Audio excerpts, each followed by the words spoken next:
Hi, I'm Dave. This is another video in my series, The Subtle Aspects of Being Human. Basically, it's framed from the point of view of the tarot cards, and it is about the spiritual concepts, or it's about aspects of being human that may be taken for granted or may not be, we might not be aware of. And so at this point, I am at, I'll probably get through a lot of the cards, but this particular video, I'm going to focus on the spiritual concepts associated with the Hierophant. The Hierophant, when you look at the classical meanings of this, it's generally religion. It is the Pope in a lot of cases. It is he who reads from Scripture. It is the teacher-student relationship. It is, basically, it is the written word, okay? So if you've just come into this particular video, look back at some previous videos. Particularly look back at the Emperor. The Emperor is all about the spoken word. It is about what you say and how you say it. The Hierophant comes along and says, oh, look, there are symbolic representations of these words. We can write those words down. We can put those words on paper, and we can see those again at some distant time. So what you speak today goes away as you speak it. Unless, of course, you have modern day technology and you record it and save it for everybody else. So this is as if I'd written down the word. I'm now creating a video to be able to record the word so that you can see this at your leisure as if you were reading a book. So this technology that we're looking at here would kind of draw into the realm of the Hierophant.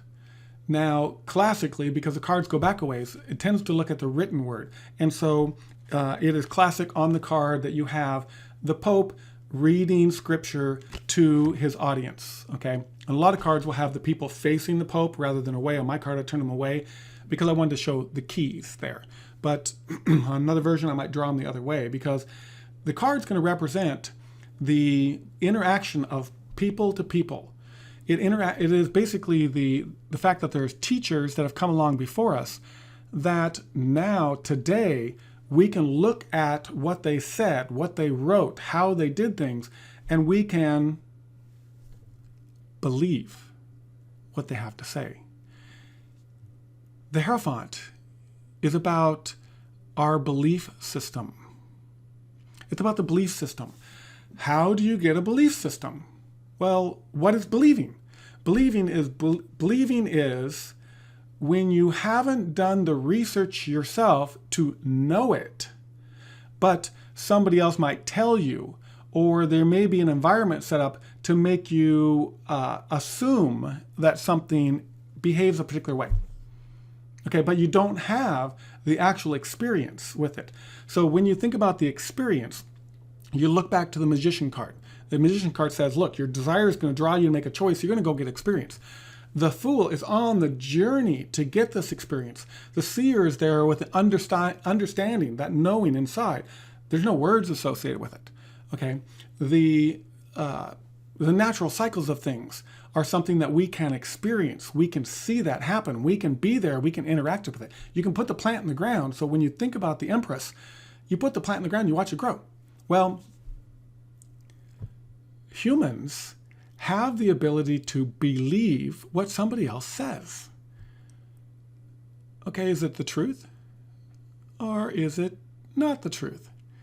How do we figure this out? Well, this particular card points out this concept to us, that we have belief systems. So when you look at the symbology on this particular card, you would look at it and say, okay, well, it's the Pope. Well, what does the Pope represent? Religions. So not just one, it would be any religion, okay? It represents the fact that there are those that have come before you that have created this system, thus the pillars on this particular card, an institution that has a way of believing. It has a thought pattern associated with it that if you follow the thought patterns, you get an expected result pattern from it. It is kind of like creating your own ways. It's like it's similar to the rituals that you would do if you were a Wiccan or a pagan. or it's similar to how you would approach the Easter festival versus the harvest festival. Okay, there's aspects associated with this that you believe that something's going to happen there, and then you can bring in aspects to support your beliefs. Okay, so basically we're in the mind space at this point. So we've gone from the feeling spaces into a mind space, which is an intellectual space. It is a space where we record the words, we can put them down, we can put them on video, and we have what was said. Now, what's interesting about when you look at the traditional form of this, it was words. Words were put on paper. That the person that was in charge, the guru, the spiritual leader, would read those words to the others. The others would believe what he says. Okay? And they would believe it because this is the word. This is what the best people, what the people of knowing before us have to share with us today. One of the things that is missing from the word, and this is evident today in text messages down to 256 characters on Twitter, or on the phone, it's just a little bit, it's similar to that. An SMS message that we have with technology today limits the number of characters that we can send to a packet. Okay, in that packet, if you don't practice the emperor energies, which is practicing choosing the right words that represent your emotions perfectly, what's the probability that you're going to send text that is going to be interpreted correctly? Well, we kind of need more to that. So thinking back years ago when the first types of text messages came around, which were known as emails let you type a little bit more. People that didn't type very much, didn't communicate very well, the person on the other side had to assume things about what was going on. Text messages do the same thing. You have to kind of assume what they're talking about. Memes are the same way, dumbed down to a few words, very little, but a meme quite often provides the emotional aspect, which is the image. There's an emotional attachment that goes with it that empowers the words. Thus the words can be few, and it's really about the emotional side. So a meme today is more like the seer emoting something and then putting a few words to draw your attention to what needs to be addressed in that image or that concept, where the communication lies. So back to the Hierophant. So the Hierophant looks at it and says, if two people are going to converse, and I pick up a book that is a book of, say, about the theory of the flat earth, for instance, and the book has all this information about that, and I can read that to you, well, you would have to believe. You basically don't have any experience because you look around and you can say, oh yeah, as far as I see, it's flat.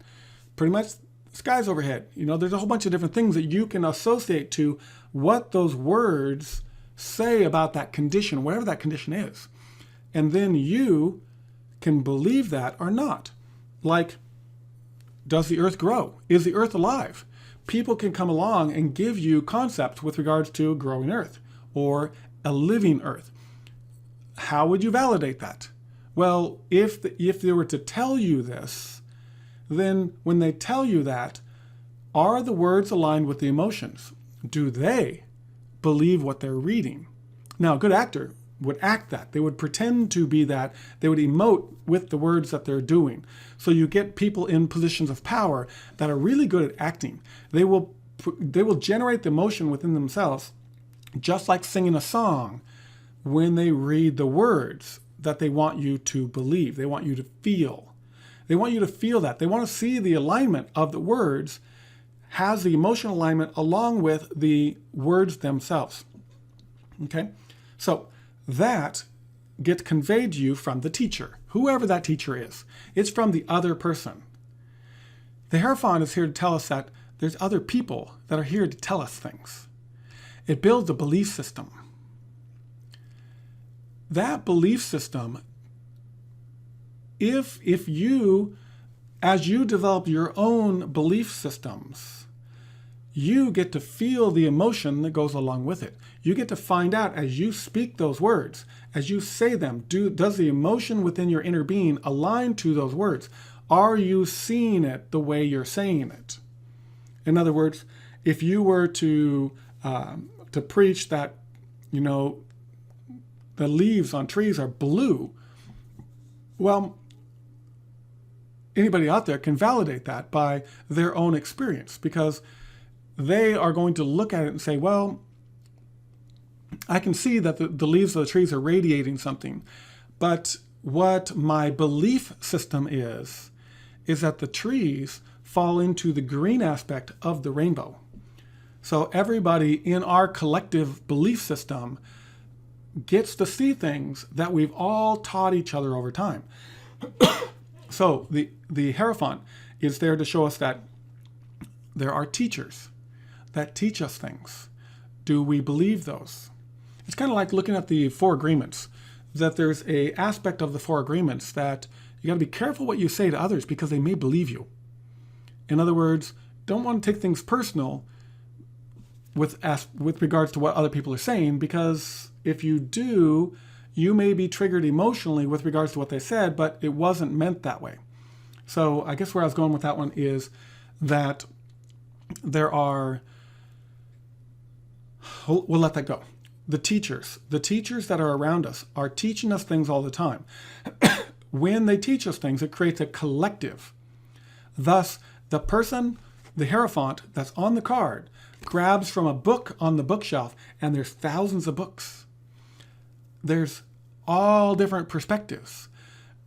All these people are here living a collective experience. We are interacting. We're using the element of the Emperor to use our words to interact. So that as we have these experiences, we can record them. We can record those symbols. We can do videos. We can put down words in a way that other people can see them later, which builds the collective. It builds the understanding that we have all together. Okay? So, when it comes around to the Hierophant, one of the key things that you'll find on this card is that you look at what are the people that are listening to the Hierophant holding? Well, they're holding keys. They hold the key. Every individual holds the key to the belief system. You get to unlock the belief system. You get to develop your own belief system. You get to put the energy into that.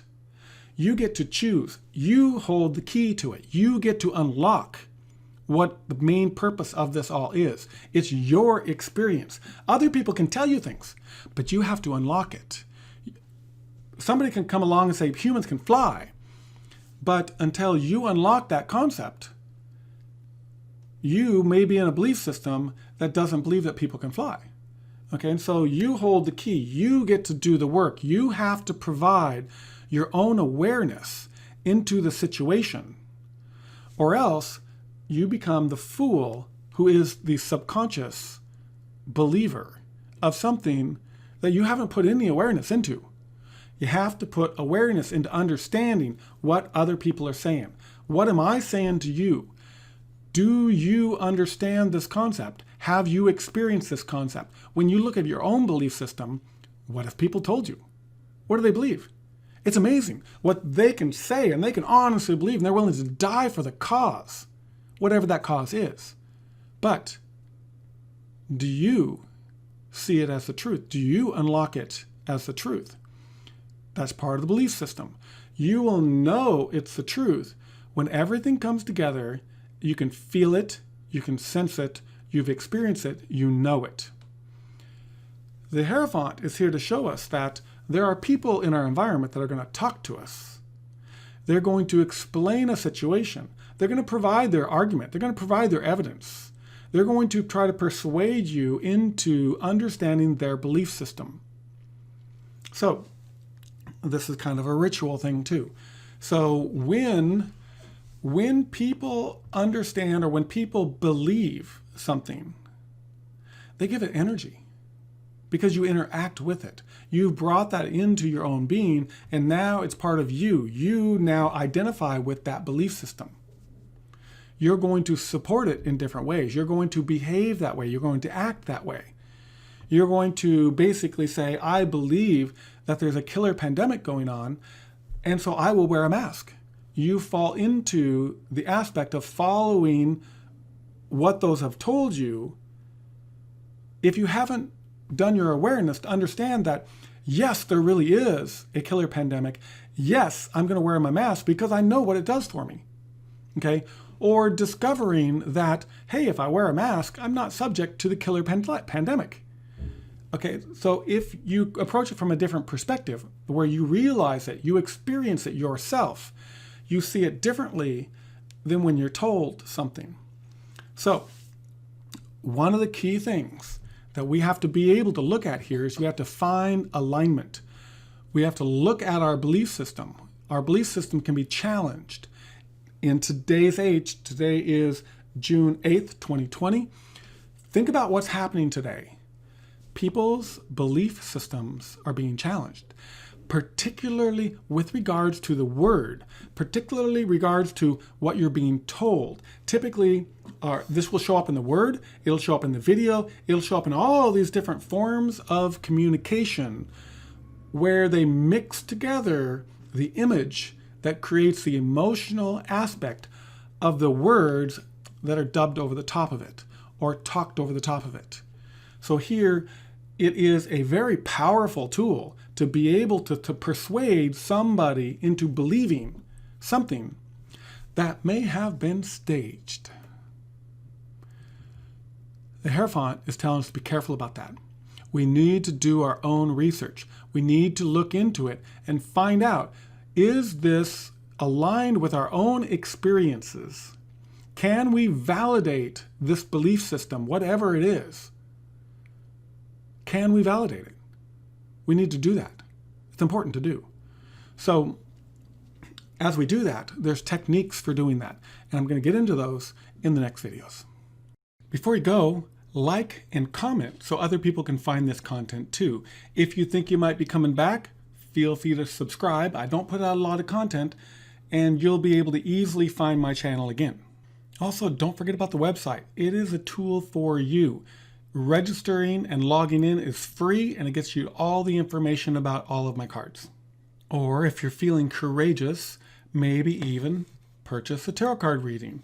When I do readings, I basically will have you on the phone, record you, and we'll go through this process. It usually lasts about an hour, and we'll get into subconscious answers for your questions.